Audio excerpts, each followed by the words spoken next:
ನಮಸ್ಕಾರ ಬಂಧುಗಳೇ, ಎಲ್ಲರಿಗೂ ಶರಣು ಶರಣಾರ್ಥಿ. ಡಿಜಿಟಲ್ ಬುಕ್ ಕನ್ನಡ ಯೂಟ್ಯೂಬ್ ಚಾನಲ್ಗೆ ಸ್ವಾಗತ ಸುಸ್ವಾಗತ. ಸಾಯಿಬಾಬಾ ಅಂತಿಮ ದಿನಗಳು ಹೇಗಿತ್ತು ಗೊತ್ತಾ? ಅವರ ಚರಿತ್ರೆ ಎಂಥದ್ದು ಗೊತ್ತಾ? ಕೊನೆಗೂ ಪತ್ತೆಯಾಯಿತು ಶಿರಡಿ ಸಾಯಿಬಾಬಾ ಅಸಲಿಯತ್ತು. ಸಾಯಿಬಾಬಾ ಸಮಾಧಿ ಆಗುವಾಗ ಹೇಳಿದ್ದ ಮಾತು ಏನು ಗೊತ್ತಾ? ಆ ಒಂದು ಸ್ಥಳದಲ್ಲಿಯೇ ಸಾಯಿಬಾಬಾ ಯಾಕೆ ಭೇಟಿ ನೀಡಲು ಪ್ರಯತ್ನ ಮಾಡಿದ್ರು ಗೊತ್ತಾ? ಎಲ್ಲ ಪ್ರಶ್ನೆಗಳಿಗೆ ಉತ್ತರವನ್ನ ಈ ವಿಡಿಯೋದಲ್ಲಿ ಕೊಡ್ತಾ ಹೋಗ್ತೀವಿ. ನೀವೇನಾದ್ರೂ ಶ್ರೀ ಸಾಯಿಬಾಬಾನ ಭಕ್ತರಾಗಿದ್ರೆ ಈ ಕೂಡಲೇ ಸಾಯಿಬಾಬಾ ಅಂತ ಕಮೆಂಟ್ ಮಾಡಿ. ಜೊತೆಗೆ ವಿಡಿಯೋವನ್ನ ಶೇರ್ ಮಾಡೋದನ್ನ ಮಾತ್ರ ಮರಿಬೇಡಿ. ಬನ್ನಿ ವಿಡಿಯೋವನ್ನ ಶುರು ಮಾಡೋಣ. ಶಿರಡಿಯ ಸಾಯಿಬಾಬಾಗೆ ಜಗತ್ತಿನಾದ್ಯಂತ ಭಕ್ತ ಗಣವೇ ಇದೆ. ಪ್ರತಿಯೊಬ್ಬರೂ ಸಾಧ್ಯವಾದಷ್ಟು ಸಹಾಯ ಮಾಡುತ್ತಾ ತಾವು ಬೆಳೆದು ಇತರರನ್ನ ಬೆಳೆಸಬೇಕು ಅನ್ನೋದನ್ನ ಸಾರಿದ ಸಾಯಿಬಾಬಾ, ಧ್ಯಾನ ಮತ್ತು ಆಧ್ಯಾತ್ಮ ಶಕ್ತಿಯನ್ನ ಸಾರಿದ ಸಾಯಿಬಾಬಾ ಯಾವುದೇ ಧರ್ಮವನ್ನ ಪ್ರತಿಪಾದಿಸಲಿಲ್ಲ. ಬದಲಿಗೆ ದೇವನೊಬ್ಬನೇ, ಆತ ಸರ್ವಶಕ್ತ ಅಂತ ಹೇಳಿದ್ರು. ಸಾಯಿಬಾಬಾ ಭಕ್ತರು ಅವರ ಆದರ್ಶಗಳು, ಪಾಠಗಳಿಗೆ ಮಂತ್ರಮುಗ್ಧರಾಗಿದ್ದಾರೆ. ಇಂಥ ಸಾಯಿಬಾಬಾ ಕುರಿತಾದಂತಹ ಕೆಲವೊಂದಿಷ್ಟು ಆಸಕ್ತಿದಾಯಕ ವಿಷಯಗಳನ್ನ ಈ ವಿಡಿಯೋದಲ್ಲಿ ಸಂಪೂರ್ಣವಾಗಿ ಹೇಳ್ಕೊಡ್ತೀವಿ. ಮೊದಲಿಗೆ ನಾಮಧೇಯ. ಸಾಯಿಬಾಬಾ ಬಗ್ಗೆ ನಿಮಗೆ ಗೊತ್ತಿರಬಹುದು, ಆದರೆ ಅವರ ನಿಜ ನಾಮಧೇಯ ಖಂಡಿತ ಗೊತ್ತಿರಲಿಕ್ಕಿಲ್ಲ. ನಿಮಗಷ್ಟೇ ಅಲ್ಲ, ಯಾರಿಗೂ ಕೂಡ ಸಾಯಿಬಾಬಾ ನಿಜವಾದ ಹೆಸರು ಗೊತ್ತಿಲ್ಲ. ಇವರ ಮೂಲ ಧರ್ಮವಾಗಲಿ, ಬದುಕಿನ ಮೊದಲ ವರ್ಷಗಳ ಬಗ್ಗೆಯಾಗಲಿ, ಮೂಲ ಹೆಸರಾಗಲಿ ತಿಳಿದವರು ಯಾರೂ ಕೂಡ ಇಲ್ಲ. ಸನ್ಯಾಸಿಯಾಗಿ ಶಿರಡಿಗೆ ಬಂದ್ರು, ಶಿಷ್ಯ ವರ್ಗವನ್ನ ಸೆಳೆದ್ರು.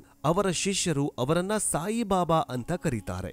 ಸಾಯಿಬಾಬಾರ ಜೀವನದ ಹಿನ್ನೆಲೆ ತಿಳಿದಿಲ್ಲವಾದ್ರೂ ಫಕೀರರೊಬ್ಬರು ತನ್ನನ್ನ ಬೆಳೆಸಿದ್ದಾಗಿ ಸಾಯಿಬಾಬಾ ಹೇಳಿಕೊಂಡಿದ್ರು. ಇನ್ನು ಕಾಲುಗಳು. ಒಮ್ಮೆ ವಿದೇಶಿಗೊಬ್ಬರು ಸಾಯಿಬಾಬಾ ಅವರ ಫೋಟೋವನ್ನ ತೆಗೆಯೋದಕ್ಕೆ ಇಚ್ಛಿಸಿದ್ರಂತೆ. ಆದರೆ ಸಾಯಿಬಾಬಾ ಇದಕ್ಕೆ ಮೊದಲು ಒಪ್ಪಿರಲಿಲ್ಲ.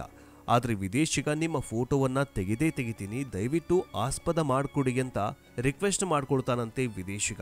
ಆಗ ಸಾಯಿಬಾಬಾ ಆಯ್ತಪ್ಪ, ನನ್ನ ಫೋಟೋವನ್ನ ಕ್ಲಿಕ್ ಮಾಡು ಅಂತ ಹೇಳ್ತಾರೆ.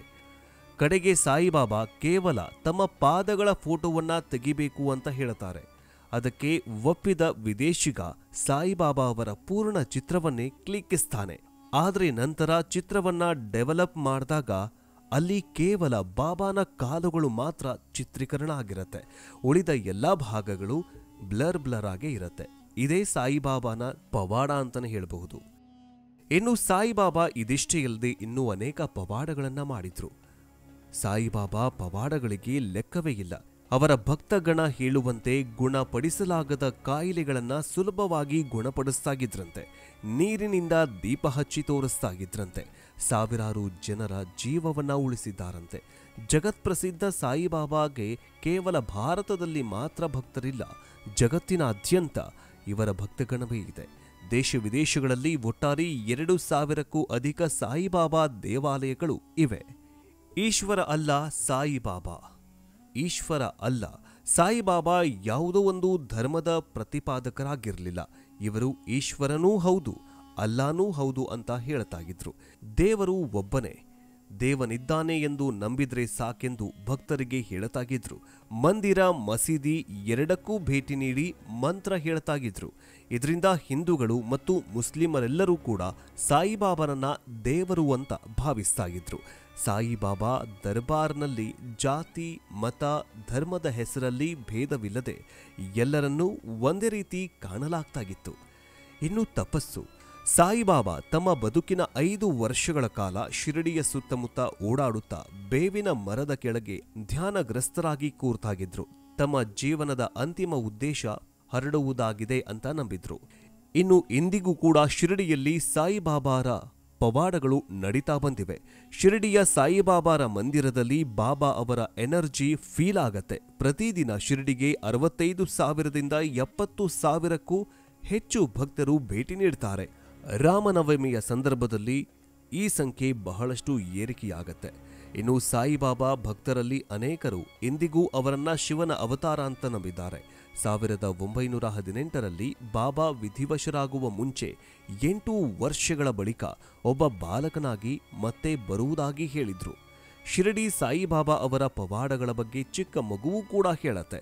ಬಡವ ಶ್ರೀಮಂತನಾದ, ಎಣ್ಣೆ ಇಲ್ಲದೆ ದೀಪ ಉರಿದ, ಕುದಿಯುವ ಅನ್ನಕ್ಕೆ ಕೈ ಆಡಿಸಿದ ಕಥೆ, ಮಾನಸಿಕ ರೋಗಿ, ಕುಷ್ಠರೋಗಿ ಬಾಬಾ ಆಶೀರ್ವಾದದಿಂದ ಸರಿ ಹೋದ ಕಥೆಗಳೆಲ್ಲವನ್ನ ನೀವು ಕೇಳಿರ್ತೀರ. ಸಾಯಿಬಾಬಾ ಅವರು ತಮ್ಮನ್ನು ನಂಬಿ ಬರ್ತಾ ಇದ್ದ ಭಕ್ತರ ಸಮಸ್ಯೆಗಳನ್ನ ಸರಿ ಮಾಡ್ತಾಗಿದ್ರು, ಅವರಿಗೆ ಸನ್ಮಾರ್ಗ ತೋರಿಸ್ತಾಗಿದ್ರು, ಅವರ ಬದುಕಿನಲ್ಲಿ ಒಂದು ಉತ್ತಮ ತಿರುವು ಸಿಗುವಂತೆ ಮಾಡ್ತಾಗಿದ್ರು.